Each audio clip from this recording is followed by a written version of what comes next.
Hello students, आज हम start कर रहे हैं क्लास 10th का मैथ्स का चैप्टर 3 इंग्लिश मीडियम वाले स्टूडेंट्स के लिए है। ये एक्सरसाइज 3.1 का क्वेश्चन नंबर 2।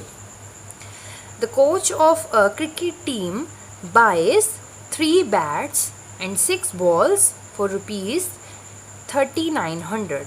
एक कोच ने क्रिकेट टीम के लिए तीन बैट और 6 बॉलें परचेज की हैं 3900 रुपये में। Later on she buys another bat and 2 more balls of same kind of for ₹1300। उसने क्या किया है, अनदर बैट, एक बैट और 2 बोले 1300 रुपये की परचेज की हैं। Represent the situation algebraically and the geometrically. Algebraically होती है कि जब हम उसे एक्स वाई में रिप्रेजेंट करते हैं, और ज्योमेट्रिकली जब हम उसका ग्राफ ड्रॉ करेंगे। तो let we start the solution. करना कैसे है, जैसे हम लोगों ने क्वेश्चन 1 में किया है, लेट मान के किया हम लोगों ने।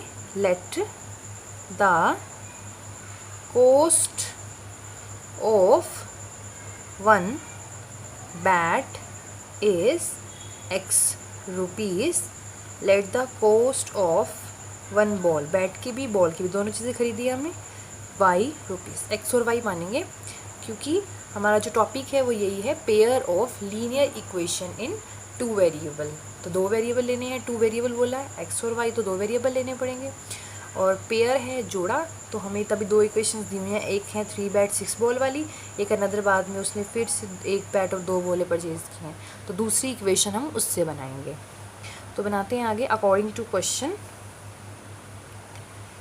क्वेश्चन हम लोग देखते हैं। अकॉर्डिंग टू क्वेश्चन में क्या है, अगर देखिए 1 बैट ₹X का है, उसने 3 बैट को परचेज़ किया है, तो कितनी हो जाएगी कीमत। जैसे मान लीजिए ऐसी है, एक बैट अगर ₹X का है या ₹10, पहले सिंपल मान लीजिए, अगर एक बैट की कीमत ₹10 है, तो 3 बैट की क्या होगी, 3 गुना 10, ऐसे निकालोगे 30। लेकिन अगर आपसे बोला जाए एक बैट की जो कीमत है वो ₹X है, देन 3 बैट की क्या होगी, 3 इंटू एक्स, 3x लिखोगे आप। तो बस वही करना है हम लोगों को। तो हमने क्या लिखा, हमें 3 बैट की चाहिए और 6 बॉल की, टोटल दे रखी है 3900। हमें एक एक की तो नहीं पता कितनी कीमत है, इसीलिए हमने मानी है। तो इस इक्वेशन को कैसे बनाएंगे, तो अगर एक बैट की कीमत x है तो 3 बैट की हो जाएगी 3x। ऐसे ही अगर बॉल की निकालनी है वही चीज़, अगर मान लो एक बॉल की ₹Y है, तो 6 बॉल खरीदी है तो कितनी हो जाएगी, 6 इंटू वाई 6y, तो क्या आ जाएगा 6y। ये कीमत है, कोस्ट प्लस करेंगे कितने क्या है टोटल 3900 का। कैसे बनी दोबारा फिर देख लीजिए। अगर एक बैट की कीमत ₹X है तो 3 बैट की होगी 3 इंटू एक्स। बॉल की एक की है y, तो 6 की कितनी होगी 6 इंटू वाई 6y। तो ये क्या है, ये सारे बैट की कीमत, ये सारे बॉल की कीमत प्लस करके हम लोगों ने पूरा टोटल अमाउंट कितना दिया है उस शॉपकीपर को 3900। तो प्लस करके कितना दिया 3900। उसके बाद सेकंड इक्वेशन बनाते हैं। इक्वेशन नंबर 1 होगी। दूसरी है शी बाइज अनदर बैट, उसने एक बैट लिया है, तो एक बैट लिया तो 1x, 2 मोर बॉल्स, 2 बॉलें ली हैं, तो कितना आएगा 2y इज इक्वल टू कितने रुपीज़ की 1300। तो यहाँ लिखेंगे 1300। ये हमारे पास 2 इक्वेशन आ गई है जिसको हमने एल्जेब्राइकली रिप्रेजेंट कर दिया है। अब हम इसको ज्योमेट्रिकली करने के लिए हमें इसका ग्राफ बनाना पड़ेगा। ग्राफ के लिए ग्राफ में वही x एक्सिस और y एक्सिस से हम लोग सॉल्व करेंगे। तो सबसे पहले हम लोग करेंगे क्या, इसका बॉक्स, इसको थोड़ा सा सेट करके लिख लेते हैं हम लोग। कैसे, 3x + 6y is equal to 3900 है। अगर आपको लगता है कुछ कॉमन आ रहा है तो आप कॉमन ले लीजिए, तो ये आगे के लिए बेनिफिट होता है इसमें। देखिए कॉमन आ रहा है, जैसे ये भी 3 के टेबल में जा रहा है, ये भी 3 के टेबल में और ये भी 3 के टेबल में, तो इसमें से 3 कॉमन ले लीजिए। 3x 3 into X plus 2y is equal to, इस ये भी 3 के टेबल में जाएगा 1300। 3 से 3 कट आउट कर दीजिए, 2x plus x plus 2y is equal to 1300। एक इक्वेशन को, ये हमारा इक्वेशन 1 से आया है। इक्वेशन नंबर 2 लिख लीजिए। इक्वेशन नंबर 2 में कुछ भी कॉमन नहीं है, तो वो है x plus 2y is equal to 1300। अगर आप देखें कि इक्वेशन नंबर ये जो हमारे पास नहीं आई थी, इसको थर्ड बोल दीजिए, जो फर्स्ट से हमने ड्राइव करके लिखी है थर्ड, और जो ये हमारे पास पुरानी इक्वेशन नंबर 2 है, दोनों सिमिलर सी लग रही हैं। और ग्राफ ड्रॉ करेंगे तो इन दोनों में से किसी एक का ही कर देते हैं, तो दोनों का ही हमारे पास प्रूफ हो जाएगा। तो ग्राफ ड्रॉ करने के लिए सबसे इजी मेथड बता रहे हैं, सबसे आसान वो ये है, यहाँ लीजिए x और यहाँ लिखिए y। ज़्यादा नहीं करनी है वैल्यूज़ को फाइंड आउट, ज़रा सिर्फ आप 2 ही बॉक्स बनाइए, सिंपली बहुत इजी रहेगा ये। एक बार x को 0 रखिए और एक बार y को 0 रखेंगे। x को 0 रखेंगे तो यहाँ पर छोड़ देना, y को 0 रखेंगे तो यहाँ छोड़ देंगे। एक बार x को 0 रखते हैं, फिर देखते हैं y की वैल्यू क्या आएगी। जब y को 0 रखेंगे तो देखते हैं x की वैल्यू क्या आएगी। तो हमने क्या किया, यहाँ रफली हम लोग कर लेते हैं, रफली मैंने इक्वेशन उतार ली यहाँ से। ये लिखी हुई है equation, x + 2y = 1300, x + 2y = 1300। Graph कैसे बनाते हैं, ग्राफ पीछे बना रहे हैं, रफली सॉल्व करना है। x को हम लोगों ने यहाँ 0 पुट किया, तो देखते हैं y क्या आता है। करिए यहाँ पर x को 0 पुट कीजिए, यहाँ पर x को किया 0 पुट, + 2y = 1300। तो 0 + 2y 2y = 1300। y क्या आ जाएगा, 2 के डिवाइड में जाएगा, तो 1300 का हाफ कितना होगा, 650। तो यहाँ पर y की वैल्यू कितनी आ जाएगी, 650। ऐसे अब एक बार हम y को यहाँ 0 रखते हैं और देखते हैं x क्या मिलता है। इसी इक्वेशन में x + 2y = 1300 में करते हैं। यहाँ पर x को x रखेंगे, y की जगह 0,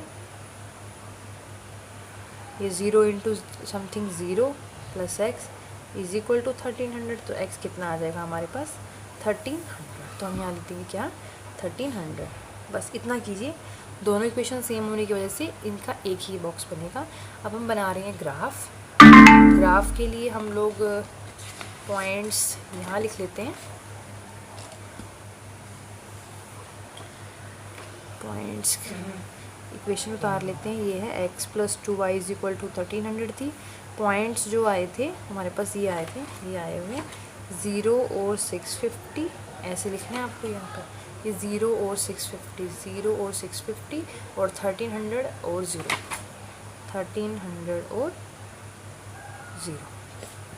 करना कैसे है, सबसे पहले आपको यहाँ पर बनानी है। ये होता है हमारे पास x एक्सिस और ये है हमारे पास y एक्सिस।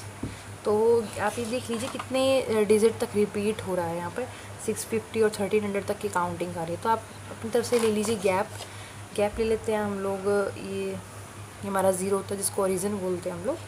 गैप हम लोग ले लेते हैं क्योंकि मेंटेन गैप रखना है, और तो हम इसमें 200 का गैप ले लेते हैं। ये आपकी चॉइस है, आप 100 का ले सकते हैं, 50 का ले सकते हैं, 10 का ले सकते हैं, 400 का भी ले सकते हैं, 500 का भी ले सकते हैं। गैप मेंटेन रखना है, जितना भी आप गैप लोगे आपने वो मेंटेन करके चलना है। जैसे लेके दिखाते हैं, 200 का गैप ले लेती हूँ मैं। तो 200 यहाँ लिखा, यहाँ 400, यहाँ 600, 800, 1000, 1200, यहाँ लिख दिया 1400। 1300 तो कारी काउंटिंग, 1400 तक हमने लिख दिया।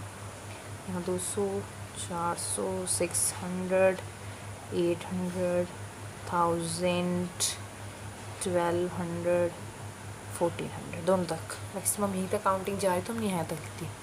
अब ये हमें पॉइंट को प्लॉट करना है, करते हैं 0,650। तो 0 ये रहा, और पीछे वाला y क्या है, तो y पे ढूंढेंगे 650 कहाँ है। देखो 600 और 800 के अंदर आएगा 650। तो कैसे ढूंढेंगे, 600 और 800 के बीच में यहाँ पर आएगा कहीं 700, और 600 और 700 के बीचों बीच यहाँ पर क्या आएगा, 650। तो पॉइंट हो जाएगा 0,650, क्योंकि 0 की सीधी ये रही और 650 की ये।